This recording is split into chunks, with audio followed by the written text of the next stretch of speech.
Very good morning বন্ধুরা। আজকে আমি আপনাদের সাথে শেয়ার করব সেই মাদের জন্য একটা রেসিপি যাদের বাচ্চারা সবজি খেতে চায় না। নিনজা টেকনিকে বাচ্চাকে কি করে সবজি খাওয়াতে হয় সেরকমই একটা রেসিপি আজকে আমি আপনাদের সাথে শেয়ার করতে যাচ্ছি। আশা করি সব মাদের জন্য এটা উপকার হবে যে বাচ্চাকে সবজি খাওয়াতে পারবেন। আর আজকে এই রেসিপিটার জন্য আমি নিয়ে নিচ্ছি দুটো ডিম, এবং ডিম দুটো বেশ বড় বড় সাইজের। আর নিয়ে নিচ্ছি একটু ধনেপাতা। ধনেপাতা হলে দারুণ একটা সুগন্ধ হয়। সাথে নিয়ে নিচ্ছে ক্যাপসিকাম। এই ক্যাপসিকামটার আমি অর্ধেক ইউজ করব, আর এটা ডিটেলসটা আমি নিচে আপনাদেরকে দিয়ে দিব। আর একটা নিয়ে নিচ্ছি পেঁয়াজ। ইভেন বাচ্চারা যে পেঁয়াজ খেতে চায় না, সেই পেঁয়াজও আপনি কি করে খাওয়াবেন, কতটুকু কি সাইজে কাটবেন সেটা আমি আপনাদেরকে দেখাবো। আর কিছু নিয়ে নিচ্ছি বরবটি, তিনটের মতো বরবটি নিয়ে নিচ্ছি। পুরো সবজিগুলো মানে কি করে খাবে বাচ্চারা আমি আপনাকে দেখবেন কিভাবে কাটবো। আর একটা নিয়ে নিচ্ছি লেবু, যেহেতু আজকে রেসিপিটা হচ্ছে লেবু ইউজ করব। আর নিয়ে নিচ্ছি দুটো লঙ্কা। লঙ্কাও বাচ্চারা খেতে চায় না, বাট কিভাবে লঙ্কাটা ইউজ করলে আপনার মানে ঝাল লাগবে না সেটা আমি দেখাচ্ছি। আর আমি ইউজ করব সরিষার তেলের সাথে একটু বাটার। আর রাইসটাকে আমি আগে থেকেই সিদ্ধ করে নিয়েছি। আর রাইসটা না একটু ঝরঝরা হতে হবে। রাইসটা যদি স্টিকি হয় তাহলে কিন্তু রেসিপিটা ভালো হবে না। আর বাচ্চারা সকালে স্কুলে যায়, এত ভোরে ভাত রান্না করা পসিবল না, সেই জন্য আমি রাতে ভাতটাকে রান্না করে ঝরঝরা করে রেখেছি। আর এই রেসিপিটাতে আমি ইউজ করছি সরিষার তেল। আপনারা চাইলে সাদা তেল ইউজ করতে পারেন। আমার বাড়িতে যেহেতু সরিষার তেলই আমরা খাই, সেই জন্য সরিষার তেল ইউজ করছি। আর বাচ্চাদের টেস্টটাকে একটু ইনক্রিজ করার জন্য আমি একটু বাটার ইউজ করছি। তো সরিষার তেলের সাথে আমি একটু বাটার মিক্স করে দিব, যেন বাচ্চারা খেতে, আজকাল তো জানেন বাচ্চারা বাইরের খাবার খুব পছন্দ করে। মানে বাইরে একটা ওদের পার্সপেক্টিভ দাঁড়িয়ে গেছে যে বাইরে খাওয়া মানেই সেটা টেস্টি হবে। বাট বাইরে যে কতটা আনহাইজেনিক এবং কতটা যে ডার্টি হ্যান্ডে অনেকে খাবারগুলো তৈরি করে এবং কতটা নোংরা পরিবেশে তৈরি করে সেটা তো আর বাচ্চারা জানে না। এই যে দেখুন, কাঁচা লঙ্কাটাকে আমি এত সরু করে কেটেছি। কাঁচা লঙ্কাটা প্রথমে আমি ভেজে নিব, হালকা একটু ঝালের আভা আসবে, কিন্তু কাঁচা লঙ্কাটা কিন্তু ঝাল লাগবে না। এটাকে আমি ফ্রাই করে ফেলবো, এবং ফ্রাই করে একদম ব্রাউন করে ফেলবো। তো কাঁচা লঙ্কার মধ্যে ভিটামিন সি আছে, সেই জন্য বাচ্চাদের খাওয়া দরকার। আর যখন এই কাঁচা লঙ্কাটা ফ্রাই হয়ে ব্রাউন হয়ে যাবে, ঠিক সেই সময় আমি দিয়ে দিব অনিয়নটা। পেঁয়াজটাকে দেখুন কি করে কুচি করেছি, একদম কুচি কুচি করে ফেলেছি। পেঁয়াজও খাওয়ার দরকার আছে, কারণ বাচ্চাদের বডিতে মানে ওয়ার্ম ক্রিয়েট করে, একটা শক্তি ক্রিয়েট করে। আর আমার ছেলে মেয়েরা না পেঁয়াজ পেলে ফেলে দেয়, সেই জন্য আমি বুদ্ধি করেছি আমি এত ছোট ছোট ছোট ছোট করে কাটবো যেন রাইসটার সাথে মিক্স হয়ে যায়। পেঁয়াজ যেন ওরা মানে ফেলার অপশনই থাকে না, মানে পেঁয়াজটা মেল্ট হয়ে যাবে। কিন্তু ধরেন পেঁয়াজের পেস্টের এক ধরনের টেস্ট, আর পেঁয়াজ কুচির আরেক ধরনের টেস্ট। সেই জন্য আমি পেঁয়াজটাকে ব্লেন্ড না করে, পেস্ট না করে, আমি কিন্তু পেঁয়াজটাকে কুচি কুচি করে দিয়েছি। আপনি এই কুচি কুচিটা কিন্তু ভালোভাবে যখন ফ্রাই হয়ে যাবে, ক্রিস্পি হয়ে যাবে, বাচ্চারা তখন সেটা মুখে লাগবে না, মানে ভাতের সাথে ব্যাপারটা মিক্সড হয়ে যাবে। আর যদি পেঁয়াজটাকে একটু বড় বড় করে কাটা হয়, তাহলে আমার বাচ্চারা, আমি জানি না আপনাদের বাচ্চারা হয়তো পেঁয়াজ খায়, অনেক বাচ্চা খায়, অনেক বাচ্চা খায় না। তো আমার দুটো বাচ্চাই কি করে, যদি তরকারিতে পেঁয়াজ থাকে তারা পেঁয়াজটাকে তুলে ফেলে দেয়, ইভেন মুখে পড়লে মুখের থেকে বের করে ফেলে দেয়। আর সবজি তো তারা দুই চোখে দেখতে পারে না, অনলি চিকেন এন্ড চিকেন। আর আপনারাই বলুন, এই যে ব্রয়লার চিকেন, ফার্মের চিকেন, আদৌ এটাতে কোনো পুষ্টি আছে? কিছুই নেই। বাট তারা সেটাই খাবে, কারণ তারা মানে খাদ্যের ভ্যালুটা, খাদ্যের মানের ভ্যালুটা তারা মানে থিঙ্ক করতে পারে না। আজকাল এই যুগে এমন হয়েছে বাইরে এত খাবার থাকে যে বাচ্চা ওইটার দিকে কনসেন্ট্রেট করে। তো এই যে দেখুন, আমি এখন বরবটিটাকে আমি এমনভাবে কুচি করেছি যেন বরবটিটা মানে সবজির সাথে একেবারে মিক্সড হয়ে যাবে। তো বরবটিটাকে আমি ভালো করে ফ্রাই করে নিচ্ছি যেন একটা ক্রিস্পি ভাব থাকে, সেরকম করে আমি ফ্রাই করে নিচ্ছি পেঁয়াজের সাথে। আর বরবটিটা মানে এমনভাবে ফ্রাই করব, বরবটিটা যখন মানে ধরুন একটু ব্রাউন টাইপের কালার হয়ে যাবে, তখন আমি এই পুরো ফ্রাইটাকে আমি তুলে নিব কড়াই থেকে। কারণ এই তেলটাতে আমি যেহেতু একটু পরিমাণে তেল বেশি দিয়েছি, এই তেলটাতে কিন্তু আমি ডিম দুটোকে ভেজে নিব। কারণ ডিমটা যদি পরে দিই তাহলে একটা স্টিকি স্মেল আসবে, সেই জন্য আলাদা আলাদা ভেজে নিলে সেটা স্মেলটা মানে স্টিকি হয় না।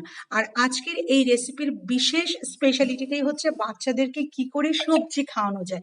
মানে নিনজা টেকনিক বলতে পারেন এটাকে, যে বাচ্চাদেরকে ইনায় বিনায় এমনভাবে সবজি খাইয়ে দিব ওরা খেয়ে নিবে, বাট সবজিটাকে ফেলবে না। তাহলে পুষ্টির মানে তাদের বডিতে যে পুষ্টির রিকোয়ারমেন্টটা আছে সেটাও ফিল আপ হলো, এবং বাচ্চারা পুষ্টি মানে ভেজিটেবলের প্রতি একটা অনীহা ভাবছে সেটা চলে যাবে। এই যে তেলটা রয়ে গেছে, এই তেলের মধ্যেই আমি ডিমটাকে ভেজে নিব। আর ডিমটাকে আমি ঝুড়ি ঝুড়ি করে যেহেতু ভাজবো, তো ডিম দুটো যখন আপনি ভেঙে দিবেন, একটু একটু ওয়েট করতে হবে যেন হালকা একটু সিদ্ধ হয়ে যায়। আর এই ডিমের সাথে আমি যাতে ডিমের একটা আস্তে গন্ধ আছে সেই গন্ধটা যেন চলে যায়, সেই জন্য আমি ডিমের সাথে আমার বানানো একটা স্পাইস আমি ইউজ করব।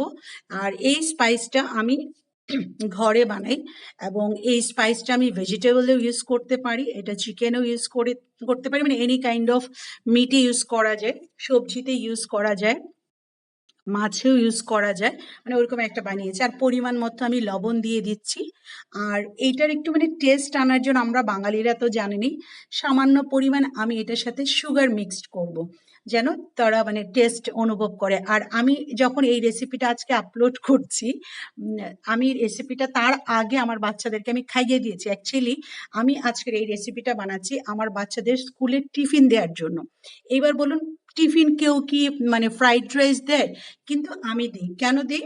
কারণ বাচ্চারা সকাল মানে ৭টা ৭টা ১০-এ ঘর থেকে বেরিয়ে যায়, হালকা নাস্তা খেয়ে যায়। কারণ সকালবেলা ঘুম থেকে উঠে মানে খালি পেটে না ওরকম খেতে পারে না। সব বাচ্চা, ইভেন বড়দেরও তাই হয়। তাই আমি কি করি, মানে বাচ্চাদেরকে একটু হেভি টিফিন দিই। আর এখন আমি দিয়ে দিচ্ছি একটু রক সল্ট। রক সল্টটা হেলদি, বাচ্চারা খেতেও ভালোবাসে, মানে খাবারে একটা ভালো টেস্ট আছে। সেই জন্য আমি একটু রক সল্ট ইউজ করছি নর্মাল সল্টের সাথে। নর্মাল সল্ট অল্প দিয়েছি আর অল্প দিয়েছি আমি রক সল্ট। আর এই মুহূর্তে যখন ডিমটা ভালো করে ভাজা হয়ে গেল, আগে যে তুলে রেখেছিলাম ভাজা সবজিটা মানে বরবটিটা, পেঁয়াজটা, কাঁচা লঙ্কাটা, সেটা আমি এখন ডিমের সাথে মিক্স করে দিচ্ছি। মিক্স করে ডিমটাকে খুব ভালো করে ভেজে নিব, যাতে মানে পুরোপুরি এটা ব্রাউন কালার যখন চলে আসবে ঠিক সেই মুহূর্তে এটা তুলে নেব। তো বন্ধুরা, যেটা বলছিলাম, তো বাচ্চারা যখন মানে স্কুল থেকে আস্তে আস্তে ধরুন 3:30 পৌনে 4টা বেজে যায়, এই যে এতক্ষণ লং গ্যাপ, তো সেই সময়টার জন্য আর দুপুরে এসেও না টায়ার্ড হয়ে যায়, ওরকম খেতে চায় না। সেই জন্য আমি ওদেরকে হেভি মানে টিফিন দিয়ে দিই, যেন সেটাতে লাঞ্চের কাজটা হয়ে যায়, বাড়িতে এসে তখন হালকা পাতলা লাঞ্চ করলো, না করলে মানে অল্প খেলেও হলো। এই পর্যায়ে যখন এটা ভাজা হয়ে গেল, আমি এবার রাইসটাকে এটার সাথে মিক্স করে নিচ্ছি। আর রাইসটা মিক্স করার সময় বন্ধুরা, আপনারা, আমি আগেও যেটা বলেছি, আপনারা খেয়াল রাখবেন রাইসটা যেন ঝরঝরা থাকে। মানে ভাতের মাড়টাকে আপনারা আগেই ঝরিয়ে নেবেন। আমি আবার যে টেকনিকে রান্না করি, আমার ঝরাতে হয় না, এমনিতেই রাইসটা ঝরঝরা হয়। আমি একটু চুলায় বসিয়ে রাখি, মাড়টাকে ফেলে তখন আমি একটু চুলায় বসিয়ে রাখি, এতে আমার রাইসটা মানে ঝরঝরা হয়ে যায়। তো এই পর্যায়ে আমি এই রাইসটাকে খুব ভালোভাবে মিক্স করে নিচ্ছি।